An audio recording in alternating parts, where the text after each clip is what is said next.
তো বন্ধুরা, এই সবগুলো সবজি দিয়ে আজকে আমি আপনাদের করে দেখাবো খুবই মজাদার মলা মাছের চচ্চড়ি।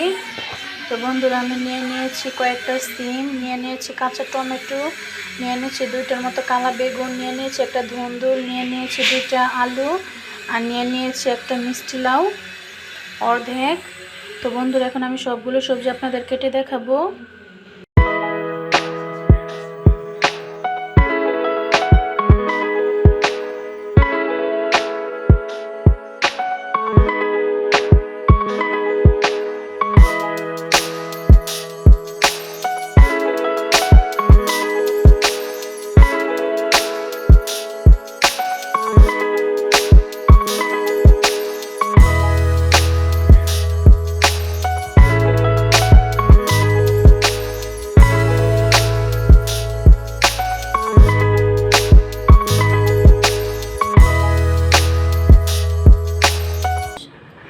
খুব তাড়াতাড়ি মাছগুলো বাছা হয়ে যাবে।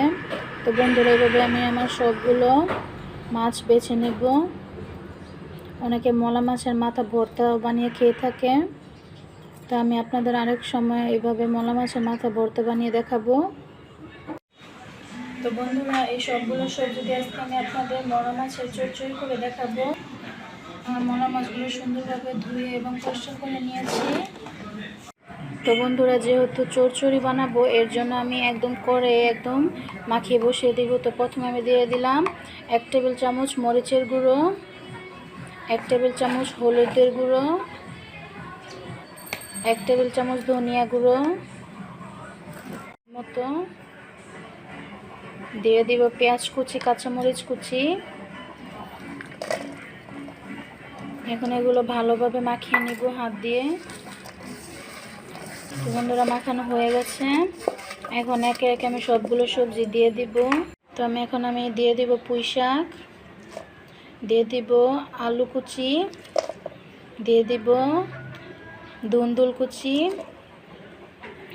দিয়ে দিব সিম, দিয়ে দিব মিষ্টি লাউ, দিয়ে দিব কাঁচা টমেটোগুলো, দিয়ে দিব কালো বেগুন। তো বন্ধুরা, এখন সবগুলো আমি একসাথে ভালোভাবে মিক্স করে নেব হাতে। যেহেতু চচ্চড়ি রান্না করব, এগুলো ভালোভাবে মিক্স করে নিতে হবে। তো উপর দিয়ে আমি মলা মাছগুলো দিয়ে দিলাম। তো যেহেতু এগুলো গুঁড়া মাছ, বেশি নাড়াচাড়া করা যাবে না। আর দিয়ে দিব পরিমাণ মতো তেল। তো যেহেতু চচ্চড়ি মাখিয়ে রান্না করতে হয়, তো বন্ধুরা, মাছগুলোর সাথে তরকারিগুলো ভালোভাবে মিশিয়ে নেব। তো বন্ধুরা, আমার মাখানো হয়ে গেছে। এখন আমি দিয়ে দিব 1.5 কাপ পরিমাণ পানি। যেহেতু চচ্চড়ি বেশি পানি দেওয়ার দরকার নেই।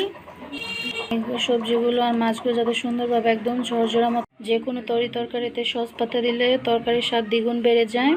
তো আমার মাখানো হয়ে গেছে। এখন আমি ঢাকনা দিয়ে ঢেকে দেব। বন্ধুরা, চুলাটা ধরে গেছে। এখন আমি চুলায় কড়াইটা বসিয়ে দেব।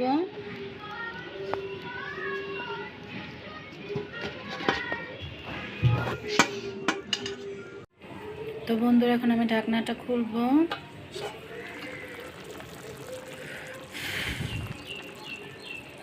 তো বন্ধুরা, দেখতে পাচ্ছেন কি সুন্দর একটি কালার তরকারিতে এসেছে, যেহেতু গুঁড়া মাছের তরকারি। তো বন্ধুরা, দেখতে পাচ্ছেন কি সুন্দর একটি কালার এসেছে। তো ঝোলটা একদম শুকিয়ে নেব। যেহেতু আলু দিয়েছি, অন্যান্য সবজি দিয়েছি, একটু সিদ্ধ হওয়ার জন্য একটু পানি দিয়েছি। তো বন্ধুরা, এখন 5 মিনিটের জন্য ঢাকনা দিয়ে ঢেকে দেব। তো বন্ধুরা, দেখেন খুব সহজে হয়ে গেল গরম গরম খুবই মজাদার মলা মাছের চচ্চড়ি। তো বন্ধুরা, দেখতে পাচ্ছেন কোনো পানি নেই, খুব সুন্দর ঝরঝরা করে রান্না করেছি মলা মাছের চচ্চড়ি।